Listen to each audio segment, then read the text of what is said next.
সালমান আত্মহত্যা করে নেই, সালমান খুন হয়েছে। আমার হাজবেন্ড এটা করাইছে আমার বাইরে দিয়ে।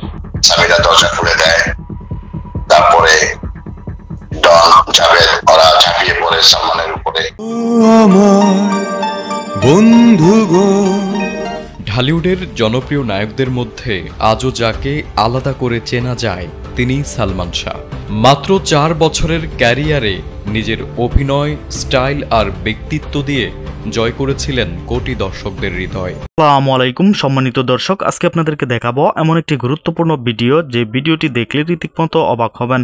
চাঞ্চল্যকর অবস্থা সৃষ্টি হয়েছে, নেট দুনিয়ায় তুলপার, সামাজিক যোগাযোগ মাধ্যমে ভাইরাল। আসুন কথা না বাড়িয়ে দেখে আসি সম্পূর্ণ ভিডিওটি। 1 সেকেন্ডও না টেনে পুরো ভিডিওটি দেখবেন।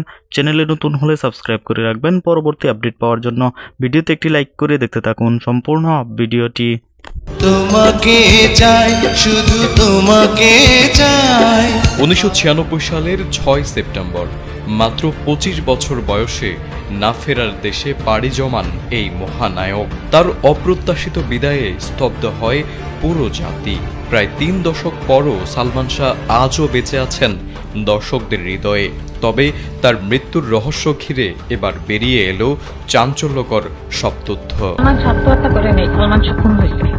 আমার হাজবেন্ড এটা করাইছে আমার বাইরে দিয়ে। চিত্রনায়ক সালমান শাহ মারা যাওয়ার রাতটি ছিল এক নির্মম পরিকল্পিত হত্যাযজ্ঞের মঞ্চ। নারকীয় হত্যাযজ্ঞের সে রাতের লোমহর্ষক বর্ণনা দিয়েছেন সালমান শাহ হত্যা মামলার 11 নম্বর আসামি রেজভি আহমেদ ফরহাদ। দীর্ঘ 29 বছর পর অভিনেতা সালমান শাহর অপমৃত্যু মামলা রূপ নিয়েছে হত্যা মামলায়। এরপরই নতুন করে আলোচনায় দীর্ঘ 28 বছর আগে 1997 সালের রেজভির দেওয়া একটি জবানবন্দি।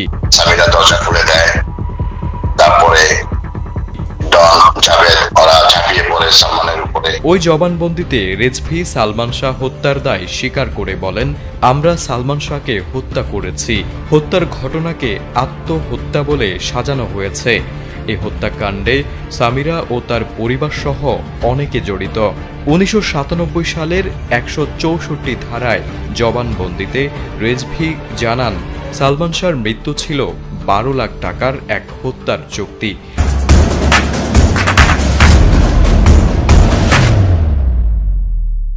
যে চুক্তি করেছিলেন সালমান শাহর শাশুড়ি লতিফা হক লুসি।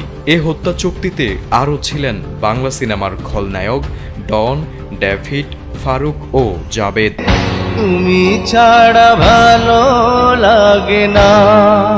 হত্যার লোমহর্ষক বর্ণনা দিয়ে রেজভি বলেন, রাত 2:30টায় সালমান শাহর বাড়িতে যান ডন, ডেভিড, ফারুক ও আজিজ ভাই। রেজভির দাবি, সে রাতে ঘুমন্ত সালমান শাহর উপর ঝাঁপিয়ে পড়েন হত্যাকারীরা।